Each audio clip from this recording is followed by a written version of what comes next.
Okay, everybody, time to start. I hope you've enjoyed the food. I don't know about you, but I am really excited to hear what Jay Sunberg has to say. I've been able to talk to him a little bit already. I know most of you know that he's been over in Poland working with the refugees, amongst other things, and he's a missionary to like 11 countries in Central Europe. We got the Poland flag up to represent Jay coming tonight. So feel free to go over and get more drink and dessert. So Jay, I hope you don't mind the bustle and stuff. But so anyway, please give a warm welcome for Jay Sunberg.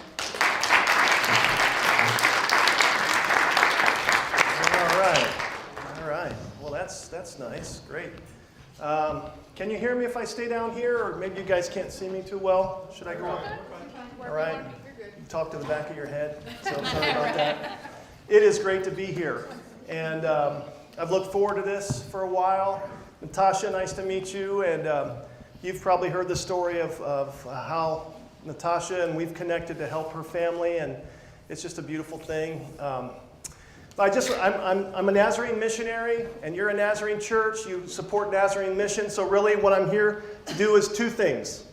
Thank you. Thank you for your support of missions, and also to give you a report of what's happening as you pray and as you give. Here's one thing that's happening with your the stuff that you do in missions, and this is just one place. The Nazarene church is in like 164 countries, so this is just one place. So, it's Wednesday night, so I don't really want to give you a sermon, but I would like you to, as you leave tonight, that you know everything you want to know about what's happening in Poland. So if you leave before you know that, it's going to be your own fault, all right? So I'll give you some information. We have a couple of videos, and I'd really like to just open it up for questions, and I'll do the best I can to answer your questions. Sorry, that's the potluck there. Good potluck, good food. Thank you. Really good food. Our job there you go. All right, good. Let's turn around. There you go, a little bit more. All right, perfect. All right. So, as missionaries for the Church of the Nazarene, our main role is called Field Strategy Coordinator. So we are responsible, Tiana and I are responsible for the Central Europe field, which we have small and developing work in 11 countries. And those countries go from Scandinavian countries like Finland and Norway and Denmark, all the way down to the southern Balkan countries of Albania, Bulgaria, and several countries in between. So it's exciting. That part of the world is a lot of diversity, a lot of different languages, a lot of different cultures, a lot of great food, like this food. It was really great. The church does not stop just because there's a war in Ukraine. So things are happening in other parts of that field. Today I had a pretty exciting meeting. It made me a little late to meet Natasha. Sorry, Natasha, but you're very gracious. Today I had a very exciting meeting in the country of Albania. We have a church in Albania, and the district there is Albania and Kosovo, and Croatia is kind of connected to that. We are having a meeting with the District Advisory Board in preparation for the very first Albanian district superintendent. So we are turning the church over from missionary-led to Albanian-led Church of the Nazarene. And they will do great. They're ready, and it's exciting to be a part of that. So we had a meeting today with the District Advisory Board and my boss, the regional director, trying to get ready for that. So other things besides Russia and Ukraine conflict are happening. And I just wanted to tell you that. But the rest of the time is about what's happening in Poland and the Nazarene response to the Russia and Ukraine crisis. Where to begin? Wow, where to begin? February 24th, I guess. Actually, it begins in 2014, but February 24th, Russians invaded Ukraine, started the war, and we were able to be on the border, Poland and Ukraine, on the 4th day of the war. And actually, we weren't the first Nazarenes to be on that border. Our pastor from Warsaw was there on the 2nd day, and he is a refugee from Syria. He's Syrian. And so he has been a refugee, and he was the first one. And his wife is Ukrainian, and her family is from Kharkiv. And they have very sporadic contact with her mother. They thought she was 10 days. They didn't know what her fate was, but they found her, and she's doing okay. So, but isn't that amazing? Someone who was a refugee in 2015 was the very first Nazarene on the border to help welcome and minister to Ukrainian refugees as they came across Poland. Beautiful, beautiful. Well, you've probably seen stories, but I have a few videos, and Dale is going to help me with the videos. And I'll just start with the videos, and if you have questions, we'll talk about that. There are, okay, this one is the train station. So you can come you can come to Poland different ways. If you take the train, you usually go to Lviv, which is the last major city in Ukraine in the west. The first town across the border is a place that took me about a month to pronounce. Przemysl. Can you say that? Okay, pretty good, Pass, pretty good. It took me a month. All right.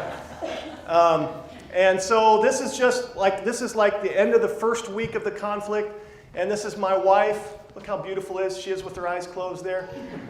This is my wife just describing, and I make a little cameo appearance as well. So here's this. Hey guys, it's just a quick little update. So we're here in the train station in Przemysl, and it is just full of people. You've got little sections in different places with just little paper. You see the white one there over these people's heads, and it's telling them that if they want to move in, this is the place that they line up. We've got it for Krakow, we've got it for several different cities. So we're here trying to find our group. The church, and we're in contact with them. I have like 5 different messenger apps now that we're using to work with different people. So we'll give you updates if we know more. But yeah, it's something. It was something, yeah. So that was about day 5 or 6, one of the first days that we were there. And just amazing. People just coming to the train station, and they're traumatized and wondering what to do. Many people did not speak Polish. They spoke only Russian. Russian is not real close to Polish, a little bit, but had no idea. So we have teams of volunteers that meet people right as they get off the train on the platform. And it's mostly mothers and children. You've heard that if you're a male between 18 and 60, you're not allowed to leave Ukraine. So it's mothers and children and bags. For them to get anywhere, they have to go down 2 flights of stairs, and then up 1 more flight to go to the bathroom, the restrooms, and 1 more flight of stairs to get back into the train station. So it's not real glamorous, but some of the days that we were there, my job was carry bags. Carry bags. Not real glamorous, but that's what those people needed right at the time. So what's right in front of you? What's needed right in front of you? Let's do that. So I spent days carrying bags for mothers, staying with bags as the mothers took their children to the bathroom and helping them find where they want to go next and helping them get the tickets. And then they would have to wait in the train station for the next train to come. And saying to the group over here at this table, you know, the process of being chased from your homes is humiliating. Can you imagine your home where you're living that you have to leave because it's unsafe, because bombs are falling nearby? We can't imagine that. It's hard for us as Americans to imagine that, and thank God it's a blessing, but that blessing comes with a responsibility also. So they're leaving and have no idea. So we're meeting them on train stations with groups of people. Most of, I've got too many thoughts running through my mind, but we have Nazarenes that have come out of Ukraine, and especially from the church in Kyiv. And some of those ladies are now back with us at the border, receiving other Ukrainian women and children and being able to talk with them in Russian and Ukrainian.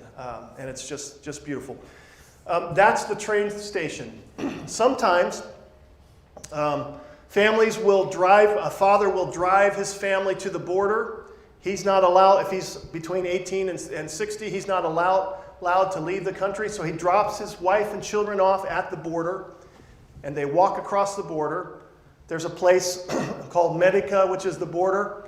And then they're bused from that place to a receiving center, a refugee receiving center that's about 10 minutes from the train station we just saw. So this is us describing what we saw again at the end of the first week of the war. And this is what it looks like at the reception center. These are, again, people that walked across the border and were bused to this location. So let's watch this one. Hi guys, we're here close to the border, the Polish border with Ukraine, in a town called Missionary. And what you see behind me is a bus full of people who have been brought from Medica, the border. And they're either brought on the buses from the border, or they're here waiting for a bus to pick them up. And what I think is so amazing and really pulls at your heart is the fact that as you look, you can see they all have signs. And on the signs, usually written in English or in Ukrainian or Russian, it will say, I'm headed to Krakow. It will say Krakow, 2 adults, 3 children. So they're looking for spots to be taken to either to a specific destination.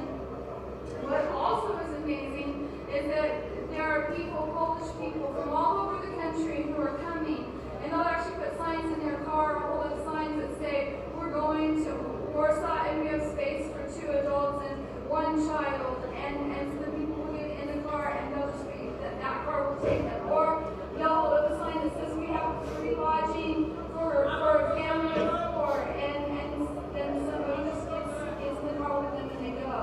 So it's an amazing scene, and it's a beautiful display of what happens when a community comes together and says we're going to respond and we're going to welcome. Okay, so let me explain a little bit of what Tiana was saying and what you're seeing there. You saw the bus. Those are people that were bused, that have walked across the border and were bused to that facility. And this again was about the end of the first week of the war.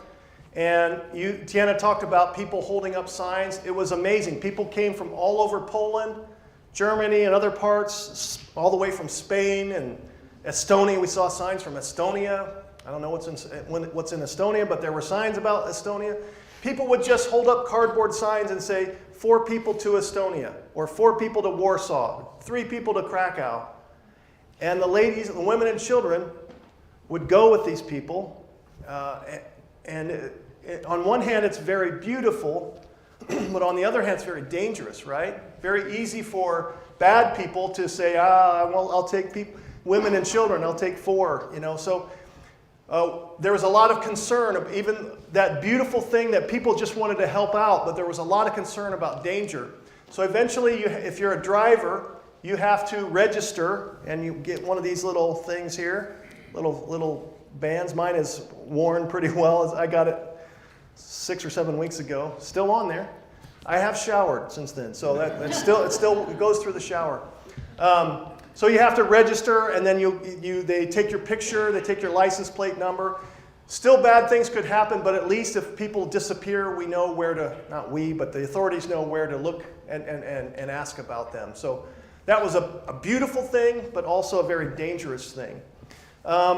You saw there, if you looked on the left, there was a press, there was a reporter there. So many reporters from all over the world. In fact, they were taking many of the available rooms for other volunteers, and it made it very difficult. But anyway, so one more. Do we have one more?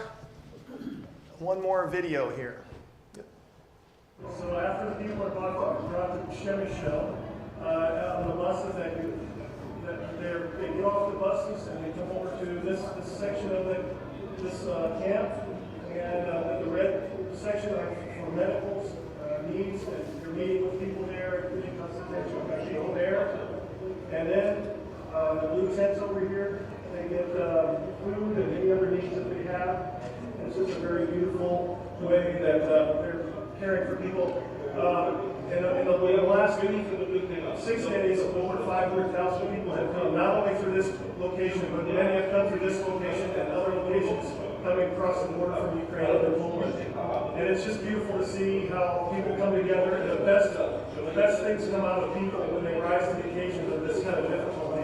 Polish people have done so much, and other people as well. And it's just beautiful to see in the midst of this great tragedy. So thank you for your prayers, and thank you for your support.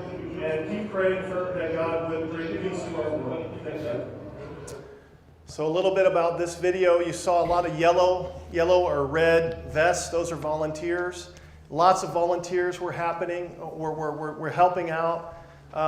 It was a little chaotic. Did you catch the chaos that was there? People walking all over. And a couple of things that were really amazing. At the train station, the first video, and at this, where I talked, in the second and third video were from the same location.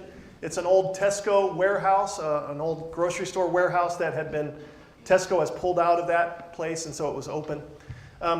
But one thing that's amazing is there's really no one in charge. There's no authority. There's no boss, or there's no line of communication that's really organizing things. It's just people show up and they figure out, how can we help? And there's really no leadership, there's no authority, but people do what they can do. It's a little chaotic, but somehow it works, and it's beautiful. Also, if you saw the blue tents on the last video, that's where they were giving out food. So beautiful. Polish people would come, and the first 10 or 12 days of the conflict, those people that went through that facility, that on the second and third video, they were fed by the local Polish people. Not the government, not an aid organization, but local people said, we're going to go and we're going to make food. And so grandmothers and moms, mainly we saw grandmothers and moms, didn't see too many men, just started making lots of food. And all of those people were fed by local Polish people. Pretty awesome. Pretty awesome. And then some organizations came, probably about 10 days or so after that helped with the food. But you hear about the response of the Polish people. I don't know if you've heard about that, but Polish people have been awesome. Really awesome. They have done a lot of things. Everybody seems to be asking, what can I do? So they're receiving people, they're keeping people in their homes, they're doing what they can, they're giving money, making food. It's really been awesome to see. Probably by now, somewhere around 3 million Ukrainians are in Poland from this. So where do you put them? How do you feed them? But Polish people are doing it, so it's pretty exciting. So that's one place that the Church of the Nazarene is working, and we're meeting people on the platforms, as I told you before. We're also organizing food and medical supplies to go back into Ukraine. We have a partnership with a Polish organization, NCM, Nazarene Compassion Ministries. We bought a van, but they have permission to drive the van across into Ukraine. So we're filling the van with food and medical supplies. We're feeding about 1,300 people a month, and we want to increase that. So they drive that food and those medical supplies across the border in Ukraine, and we have a Nazarene pastor that's still in Ukraine that will come to the border. He's not allowed to cross the border, so they have to cross the border into Ukraine. And they transfer the food into his van, and he takes it all over where it's needed. That's pretty awesome. About 1,300 people a month that are getting food. And the medical supplies, there's a Nazarene doctor in Kiev. And we're not just helping Nazarenes, but we are coordinating with the Nazarenes that are there. And it's much wider than Nazarenes that are getting the help. And we're going to try to increase that food and medical supplies. In the city of Poznan, we live in the city of Poznan, which is about 7 hours away from the border. We are receiving people, helping them with transitory housing, meeting their needs, and we have set up a Ukrainian community center that used to be our coffee shop, but it's a Ukrainian community center. There's kids clubs, after school stuff for kids. There's a youth group that meets twice a week. There's free Polish and free English lessons, and we have a church that meets there, a Ukrainian church that meets there on Sundays as well. That's what we're doing in Poland. Nazarenes are also doing things in Romania, in Hungary, and Moldova. Also, I didn't talk about the Nazarenes that are in Warsaw and Krakow that are doing great things to help as well. But I want to give you a report of what's happening, but I want to emphasize you're a part of that. You are a part of that. When you pray and when you give, we're a part of the same team. And what you do here for your mission efforts, for your giving and prayer, only strengthens what we can do over there. So I'm here to say thank you for your faithfulness. Even though you may not be able to draw the line, I prayed or I gave and this happened over on the other side, but things are happening. And I'm here to say thank you for that. I could blabber on all night, but I really do want you to leave knowing what you want to know. So maybe best that I could open it up for your questions, and I'll do my best to try to answer them if you have any questions. Jay, we've heard the story from Natasha's side. Yep. Could you tell us kind of from your perspective what that looks like from your end? Sure. In the midst of doing all of the trying to help on the border and food, we're getting a lot of requests of people helping people that come across the border and helping find destinations for them. We've helped hundreds of people. And one of the calls was Natasha's family. She's also Natasha, her cousin. We just heard about this mother and 2 kids that were in another facility that was about 45 minutes away from where we were, and just, can you help them? Okay, so we'll go see them, and we went to see them and just took them, and they were staying in a warehouse, which is very normal. So that would be just like cots that are laying on row after row, and while people are being processed, while they have medical or food, and figuring out where they're going to go, right? So they can sleep on those cots. And can you imagine a grocery store that has 700 cots end to end? The smell, the noise, and if somebody coughs, what's going on?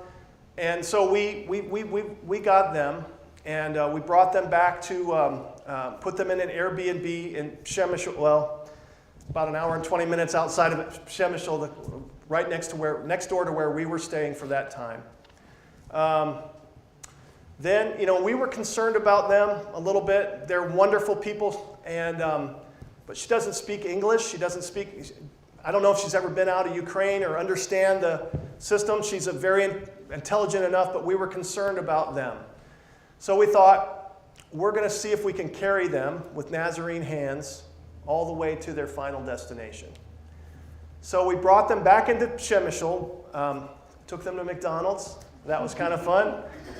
Took the kids there. I think it was their second time to go to McDonald's.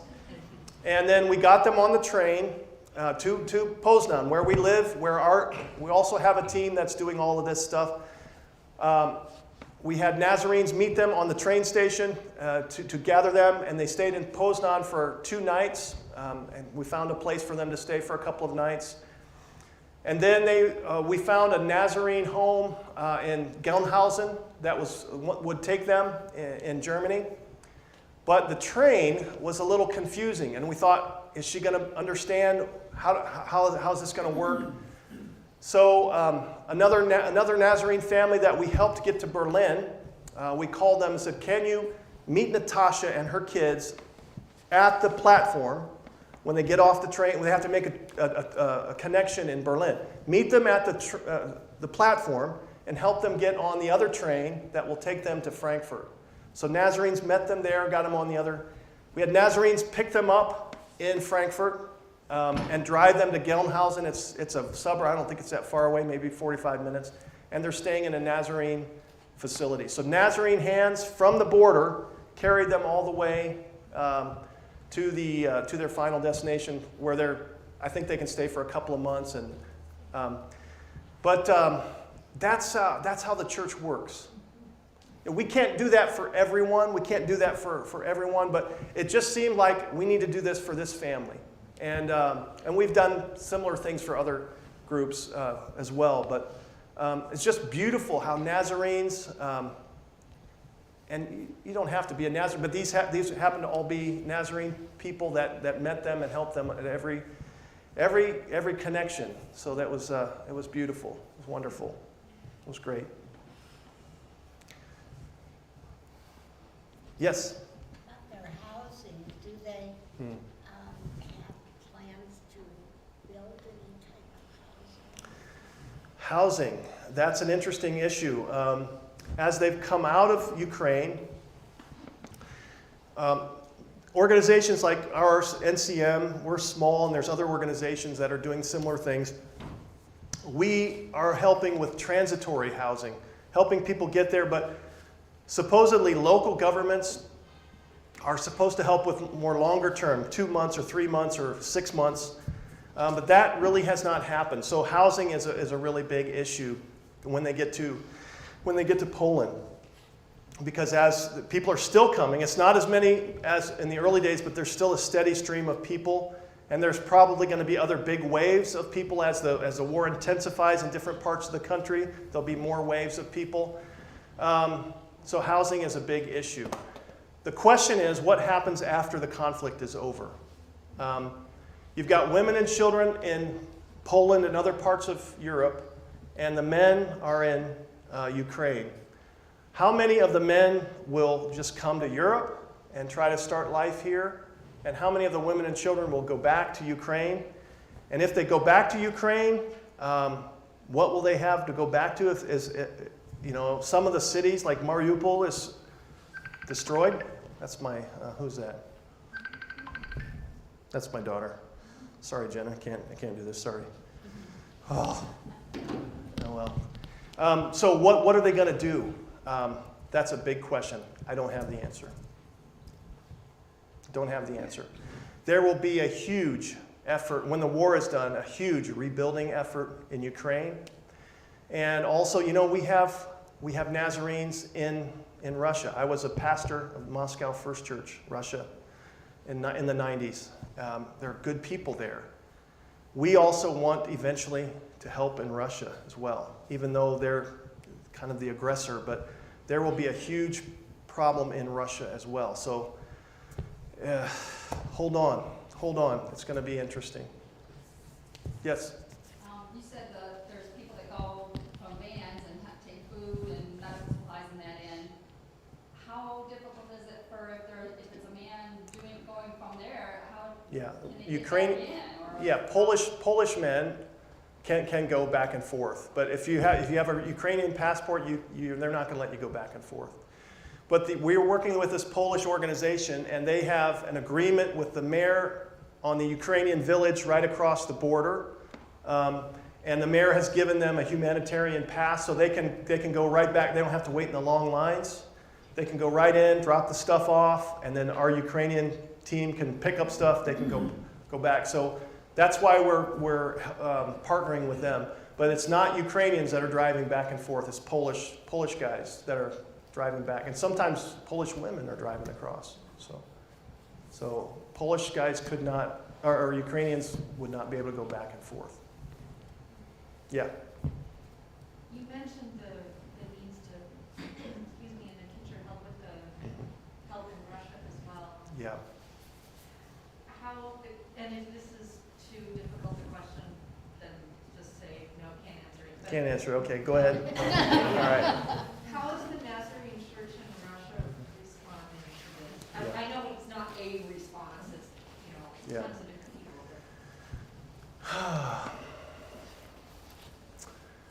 Well, and we're not much different. So we are often shaped by the information that we receive. In our country, there's a great polarization because there is an effort to divide us, and we're divided by the information, the media that we consume. Tell me the media you watch, I can tell you what you believe, probably. But so there's been, there are good people that think about this much differently. And it's because of the media that has shaped them. So, and one thing that's interesting, Russia and Ukraine are a part of the same field for the Church of the Nazarene. So there are soldiers fighting on both sides that have attended the same Nazarene youth camp. Can you imagine that? And they're on both sides. So it's just tragic. It's tragic. Here's a challenge. Well, let me say this. Back to this, how information shapes us. We have most all of us, maybe all of us, have a certain view about the war that's happening. We think about Putin in a certain way. He's a tyrant, he's a monster. Most, if not all of us, would probably say that. Do you know in Russia, Putin has about an 83% approval rating? And again, that's because of information that shapes people. But information that shapes people is not just about what happens in war. It's affecting us all of our lives. Hear me, church. Hear me, church. Sorry, I'll start the car, I can leave.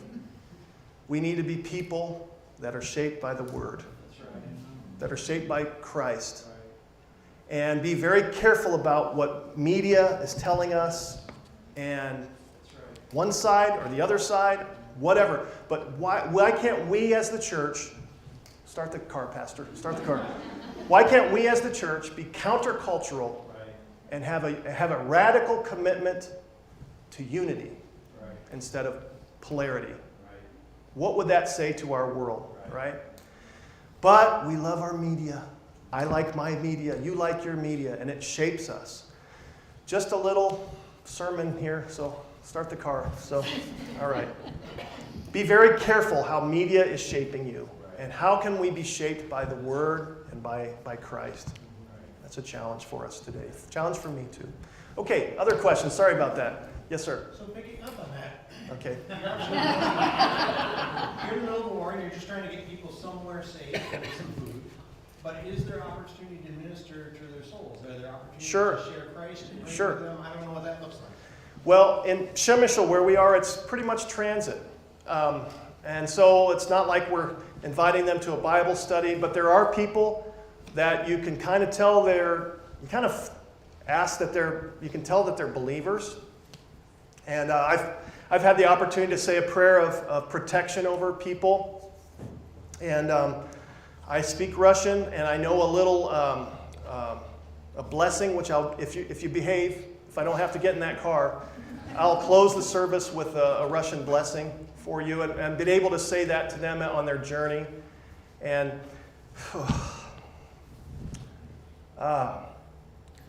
when you talk to people, you're basically asking them, where are you from, where you're going? And they'll answer those questions. And then the next question usually is, well, how are you doing? And there's always, there's an ocean of tears right behind their eyes. And the tears begin to flow. They do okay with where are you from, where are you going, then how are you? The tears come. One of our Ukrainian pastors, she's a lady from Kiev, she's a lady pastor. We've known her for 25 years, since we were pastoring in Moscow. And we were able to meet them at the border. And so their first steps into Poland, their first steps of land that was not affected by war, we were there to greet them and hug them. And she said something that really struck me. She said, "In Kyiv, we don't cry. Now I can cry." And she started to cry.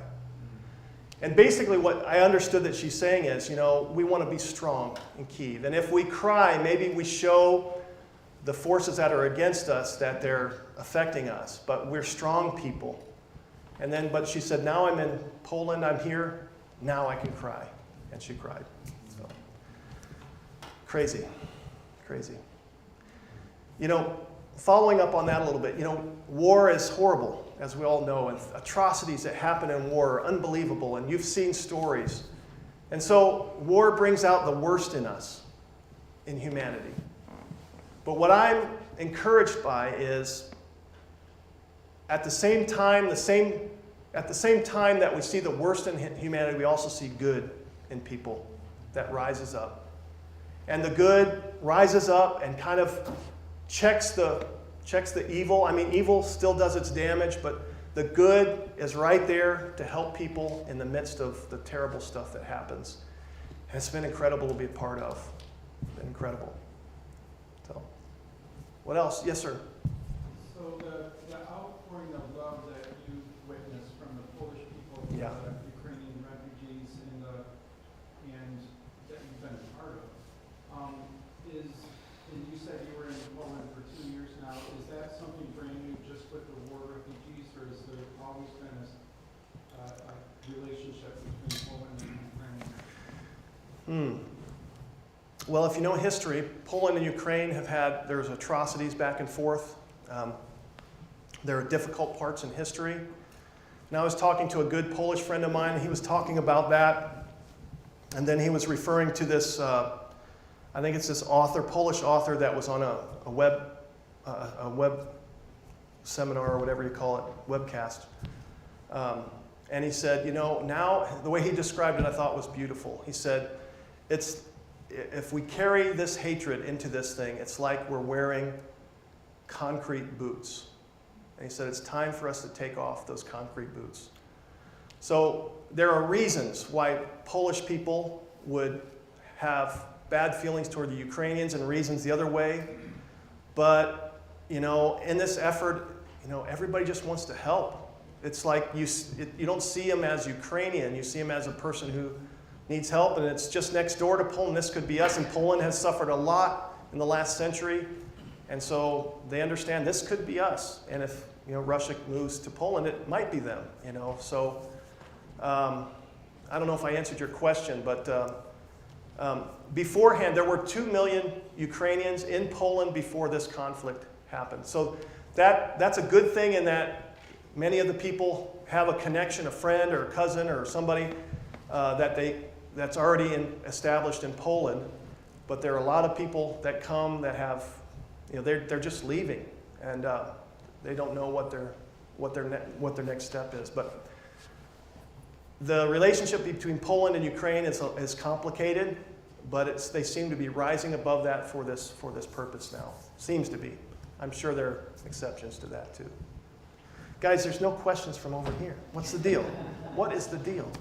You guys are asleep. You turned around and everything, but no question. No. Anything else? Yes, sir. What's the state of the church in Ukraine? So we know the Nazarenes and what's happening there, but I'm talking about the church in general. With the devastation, I would imagine churches have been destroyed. Yeah. What's the status of it? Churches have been destroyed, and churches means not just buildings, it means communities of faith. Been destroyed. Decimated. But COVID has trained us to do online things. So there are churches that are meeting still together online, but they're be people in Poland or in Spain and Germany or somewhere else, and churches are meeting. Our church, Kiev First Church, still meets, but there are people everywhere. So I think they're trying to find creative ways to keep the communities together. And who knows if they will reassemble back in Ukraine or not. Nobody really knows. But they're doing from my perspective, they're doing what they can to, in this current environment, to stay a community of faith. But it's difficult. Another follow-up question, if you don't mind. So there's a lot of farms around here, a lot of farmers. It's planting season in Ukraine, right? Yeah. What does that mean when all this is happening, and what does it mean for food down the line? That's a good question. Well, Ukraine has been called the breadbasket of Europe. A lot of wheat and a lot of other products, especially wheat, are made there, are grown there. This is now when they should start to be planting, or in the next week or two. If they are not able to get the seed in the ground, it's going to have an effect on world food places. I think, excuse me, I saw a report that there's Lebanon gets grain from Ukraine, and they're already having difficulties with their food supplies, in other countries as well. So it's really important. Also Russia, and Russia provides about 30% of fertilizer in the world, and if you don't have the fertilizer, so it could multiply into bigger problems. But who knows right now? How many crisis care kits have you passed out? We haven't received crisis care kits yet, but we've received lots of funds that we make crisis care kits, or stuff like crisis care kits, hygiene and food and that sort of thing. But we've not received any actual boxes yet. But They're on the way. yeah, I think in the church in Romania and the church in Moldova, I think they're receiving some of the actual boxes, but we haven't received any yet. But they're probably on the way. They would be welcome to come. So, anything else? Do you know everything? Oh no, not yet. Okay. Back to the farming thing, so are they able to start doing anything? Well, you hear reports that that Russians are leaving landmines in fields. I don't know how true that is, if that's confined or if that's widespread. Don't know. I don't know. But they should be starting now or in the next week or two, putting seed in the ground. And I don't know what's going to happen. So I don't have an answer. Sorry. Okay. You know everything you wanted to know. So you feel okay? You can leave? You can leave. All right, you can leave. All right. All right. Tell us about your family. I have a family. All right. My wife, Tiana, you saw her there, and we have 4 daughters. And for some, they're all in the U.S., and believe it or not, they're in one in each time zone. So can you stay in the same time zone anyway? Our oldest daughter, Lexi, she is actually, on Friday this week, she is leaving to go to Poland to help with the effort. She quit her job, and she's going to be a part of that effort on the border. Another daughter is starting at, I can't really say where she's going to go to get her master's degree. Ohio State. Yeah, sorry. But she's an outsider. She is not from there. She just wants a psychology degree. So, and then a daughter in Point Loma and a daughter in Northwest Nazarene University. So there's something else. Those daughters are something else, but they're great. So, all right. Do you want me to do the blessing now or later? Almost. All right. One of our connections with you is the Gibbons. Yes. So tell us about Chad and Crystal. Tell us how you know them, what they do. Yeah. Chad and Crystal used to pastor the Howell Church in Nazarene, just a few miles away from here. They're missionaries to Ukraine. So they were in Ukraine a year and a half, somewhere around there, but they were evacuated before the war started. They're at the regional office in Germany now. Chad is helping with all the finance that comes. He's making sure that that's accounted for right. Crystal, I think we heard about Natasha through Crystal. Crystal called Tiana, and that's how we heard about Natasha. So she is helping with all of those efforts of organizing people, like Tiana does that on our side. So she's kind of helping on the Ukraine side. We're helping on the other side of the border and the other places, and we cross paths also. So they're doing a great job. They're doing a wonderful job also. You're here for 7 weeks. Yes. You've been here 10 days. 10 days already. Yeah. Okay. And so the rest of the time, you're going to be kind of making the, Yep. the circuit Yep. on Eastern Michigan District? No, just here till, Okay. I'm at the NMI convention on Saturday. Sunday I'm speaking somewhere. And then Monday I leave and I go to San Diego. There's no snow in San Diego, guys, so sorry. See the Point Loma daughter? Yes, yes. Okay. And then we have a district tour in California and a convention there. And then we'll be in Ohio with another daughter. Trying to do doctor's appointments and speaking in churches there. And then, yeah, we're actually going back to California, so it's kind of crazy. But anyway, so All right. Well, yeah. we're so thankful you're here tonight. It's great to be with you.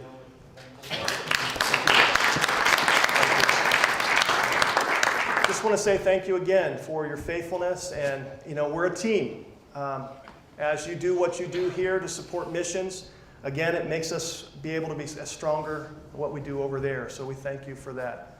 So I'll give you the blessing. You might have heard your pastor say, "May the Lord bless you and keep you and make his face to shine upon you and give you peace now and forevermore." Okay, here it is in Russian. You ready? Да благословит вас Господь и хранит вас от зла. Пусть воссияет над вами лик Господа нашего и не пошлет вам свой мир в ваши сердца. Ныне, присно и во веки веков. Аминь. Аминь. God bless you. Thank you. Well, thank you for being here tonight. Dale, can you hear me enough through the system? Those of you who are watching, we've got some who are watching live tonight. We had some folks from Silver Maples who wanted to be here, but they couldn't work out the transportation. So the activity director said, we're going to show this because we've had people giving. I told Natasha I had 3 envelopes yesterday from Silver Maples that were given by residents for the work in Ukraine. So thankful for those who are able to be here tonight live and to watch online. And let's continue to be faithful as God calls us to be faithful.